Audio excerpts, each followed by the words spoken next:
How to choose your realtor in Phoenix. That's what we're talking about today, and it's starting right now.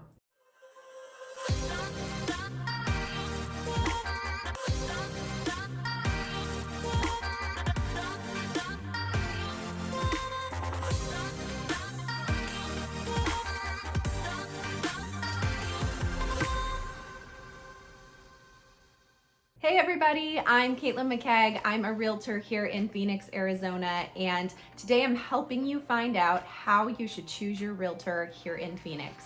Before we get started, if this is your first time to my channel, make sure you subscribe and hit the bell to be notified of future videos.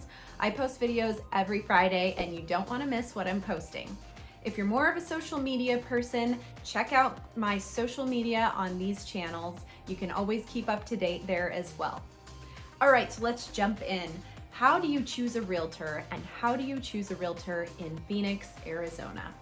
If you're anything like me, you don't know where to start. And that's how I was before I was in real estate.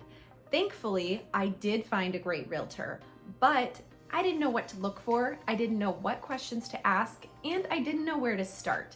So I'm gonna give you some guidance on this process, so hopefully it's a little bit easier for you to find the right realtor when the time comes.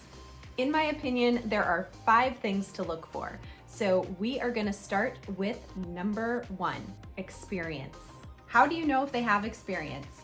Well, a great place to start is online. Check out reviews. You should be able to find reviews on this realtor if they've done anything significant. So look for reviews either on Zillow, on Realtor.com, on Facebook, on Google. There's many places you can look for reviews. Now, keep in mind, not everyone gets reviews on all of those sites, but they may have quite a few reviews on 1 or 2 of those sites and all kind of consolidated there. They should have a website. Check out their website and see if it's up to date, if it's being used at all, if you're able to contact them through the website. Those are a few things that I would look for. Now, not everyone is on social media, but having a social media presence is a really good thing for a realtor this day and age. How are they going to sell your house if they can't show other people what's for sale? Social media is a great tool for that. Same goes on the buyer side. Social media is a great tool for us realtors to interact with one another and get tips on whether or not there's an upcoming property that might work for our buyers. So a social media presence is really important. Further, you can see what that realtor's like on social media, and that's gonna help you understand if they're a good match for you. Personalities come out on social media, and it's a good thing to check out these folks on social and see if they're gonna be a good match for you and if you're gonna vibe well together. Along the lines of experience, another thing I recommend you look for is their ability to be creative and strategic, especially in this market right now in Phoenix. If you're looking to buy a house, your realtor's gotta be pretty creative to be able to find the right house for you and get you under contract. Inventory is so low right now, so it's not an easy process, and your realtor should be able to think outside the box to help you find the right house. Employing a good search strategy, like perhaps sending letters to homeowners to see if they want to sell their house in an area that you want to buy in, or going door to door and asking folks if they want to sell their house, is a good strategy for your realtor to employ if you're trying to find a house in a specific area where there's nothing for sale. Make sure the realtor is interested in employing these creative strategies to get you into the house that you want. The same goes on the sell side. Listing a house is not just putting it on the internet and being done. There's a lot of ways to sell a listing, and your realtor should be creative in their ways of selling, engaging social media in the internet in many ways, and possibly even doing a YouTube video about your house. Number 2 is responsiveness.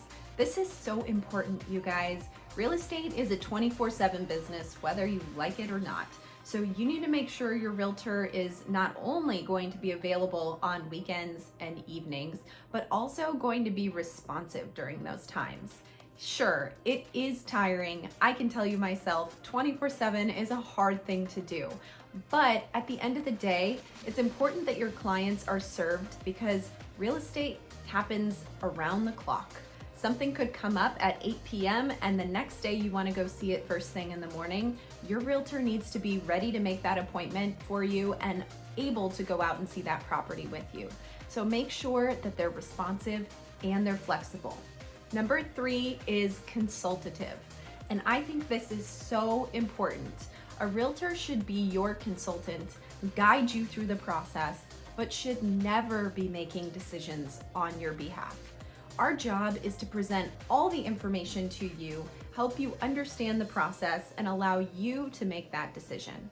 We should provide other resources for you as well, and we're never the source of all of the information. We're more so the source of the source. So your realtor should be able to consult with you on trends in the market, things to look out for, any concerns that they might have about a property or about selling your property, and should guide you along the way. Again, they should never be making decisions for you, but should be presenting all the information for you to be able to make that decision yourself. Number 4 is kind of a no-brainer, but number 4 is knowledge. Knowledge about the process and knowledge about the area. Obviously, you want your realtor to be familiar with the area that you're looking to buy or sell in.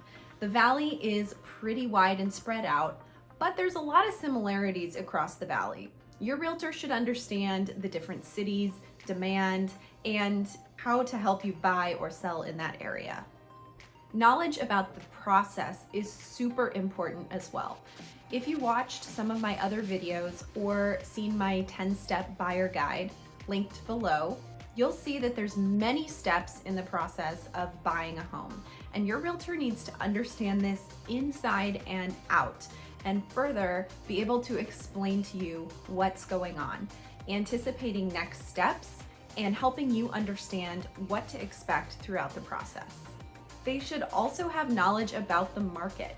This realtor should be able to tell you what's going on in terms of supply and demand, average price ranges, how quickly homes are selling, things like that. So make sure your realtor is knowledgeable about what's going on in the market and always keeps their finger on the pulse of the latest updates in your market.